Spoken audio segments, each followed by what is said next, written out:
میوانێکمان دەبێت بەڕێز مامۆستا ئەحمەد پێشنوێژ و وتار خوێن چیرۆکەکەی مامۆستا ئەحمەد ئەوەیە کە لە کاتی ڕێفراندۆمدا لە وتاری هەینیدا خەڵک هان دەدا بۆ ئەوەی بەشداری ڕێفراندۆم بکەن باس لە ڕێفراندۆم دەکات دوجار ئەمە دەبێت هۆی ئەوەی کە لە کارەکەی دوور بخرێتەوە بە بڕیارێکی حکوومەتی بەغدا دەمەوێت زیاتر گفتوگۆ لەگەڵ خۆی بکەم لەگەڵ مامۆستا ئەحمەد کە لە کەرکووکەوە لەگەڵم دەبێت سڵاوی خوارد لێبێت مامۆستا ئێستا کە با بڵێن جاران کە پێشنوێژ و وتار خوێن بوویت ئێستا چ کارەیت ئێستا چی دەکەیت بۆچی دوورخرایتەوە سپاس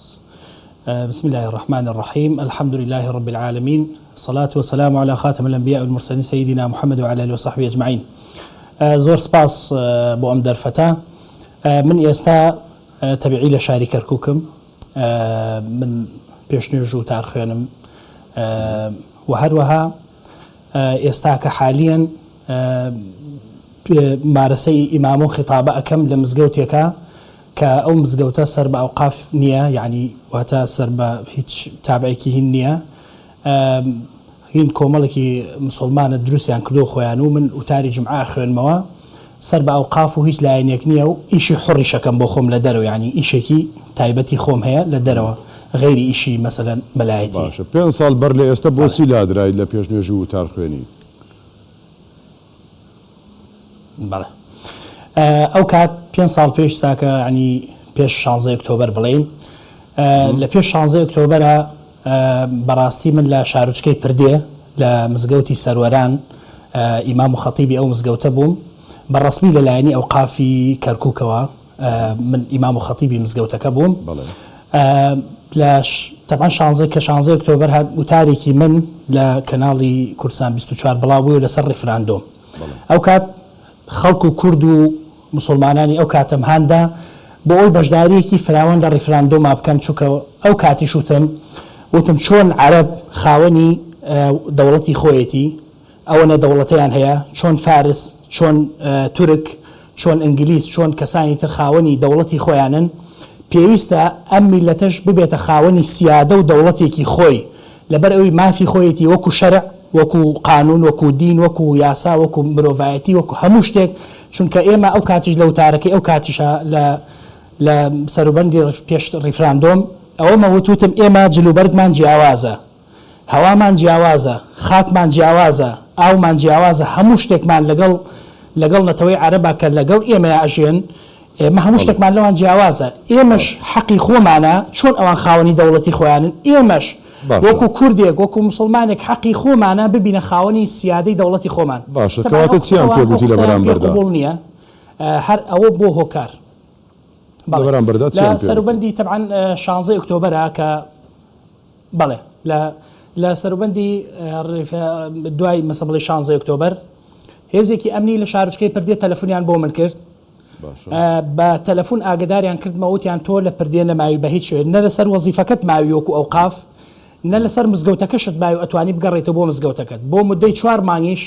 مزگەوتەکە مەقڕی قیادەی جێشی عێراقی ئەو کات بوو کە مانەوە لە ناویدا من سوور بووم لەسەر ئەوەی کە بگەڕێمەوە مزگەوتەکەم بەڵام ئەو کات کوردەکانی ئەو ناوچەیە ئەو برایانە کە لەوێ بوون وتیان مامۆستا مەگەڕێرەوە چونکە ئەگەر بگەڕێتەوە ئەمان قسەیەکی ناخۆش بە جەنابەت بڵێن یان جەنابەت بگرن ئەبێ ئێمەش لەگەڵ جەنابەتە بگرین یا بمانکوژ باشە کەواتە تۆ بەڕسمی لە موچە و لەو دەرماڵەیە کە هەیە تایبەتە بە مامۆستایان داماڵڕایی نیتە ئێستا کە پێشنوێژ و وتار خوێنی موچەت هەیە یاخود نیتە هەر خۆبەخشانەیە چۆنە نەخێر ئێستا خۆبەخشم لە مزگەوتێک خۆبەخشیت باشە شاری کەرکووک کەواتە دەمەوێت زۆرترین پرسیار لێ بکەم لەبەرەوەی کاتەکە سنووردارە لە بەرامبەر ئەوەدا هیچ لایەنێک یان هەربابێم یان یەکێتی زانایانی ئاینی ئیسلامی هەرێم ینی هەڵوێستی هەبووە بەرامبەرتان بەرامبەرەوە هەڵوێستەیەوە کە بۆی ڕێفراندۆمەوە ینی ئێوە لە کارتان دوور خراونەتەوە وەک چۆن دەڵێ بێنان کراون ڕسق بڕاو کراون یاخود ئێوە داواتان لەوان کردووە کە بەهاناتانەوە بێن چ شتێک هەیە بەڵێ من خۆم ئەندامی یەکێتی زانایانی ئاینی کوردستان بەڵێ وەکو هەر ئەندامێکی تر کە مامۆستایانی ئاینی ئەندامن لە یەکێتی زانایانی ئاینی کوردستانە تا ئێستاکە و تا ئەم دقیقەی 5 ساڵ دوای ڕیفراندۆم تا ئێستاکە یەکێتی زانایان بەنامەیەکیش بە تەلەفۆنێکیش پرسیار و هەواڵی منیان نەپرسیەوە لەخۆ لە هەر ڕێکخراوێکی ترابی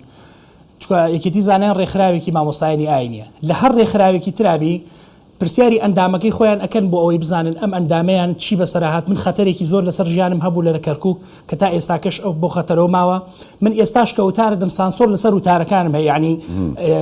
مراقبەیەکی زۆر لەسەر وتارەکانی من هەیە لەلایەنی هێزە ئەمنیەکانەوە بزانم من قسەی چی ئەەکەم بزانم باسی چی ئەەکەم چەندین جاریش لەلایەنی لەلایەن ئیستخباراتوانەی هێزە ئەمنیەکانی لە کەرکووک بان کراوم محاسبە کراون لەسەری تۆ نابێ وا بڵێ تو نابێ ئەمە بڵێ بەڕاستی یعنی سانسۆر لەسەر خۆم و لەسەر ینی وتارەکانشم هەیە ئێستاشی پێوە بەڵام یەکێتی زانایانی ئاینی کوردستان بە ئێستاشەوە تا ئێستاکە نەپرسیارێن لە من کردووە نە هەواڵی منیان پرسووە و لە کار و وەزیفەکەشم کەلا درام تا ئێستاکەش وەزارەتی حکوومەتی هەرێمی کوردستان تا ئێستاکە پرسیارێن لە من نەکردو بڵێن مامۆستا تۆ زەرمەند بووی لە ناوچەدا بڕێنراوەکان نبووی تاکە مامۆستام کە لە وەزیفەکەم هەم دەرکراوم هەم لە مزگەوتەکەشم دەرکراوە تا ئێستاکە پرسیارێن لێم نەکردووە لە ڕێی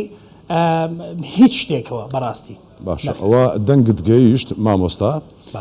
لە کۆتاییدا سوپاست دەکەین مامۆستا ئەحمەد پێشنوێژ و وتار خوێن کە بەهۆی ئەوەی خەڵکی هەندا بۆ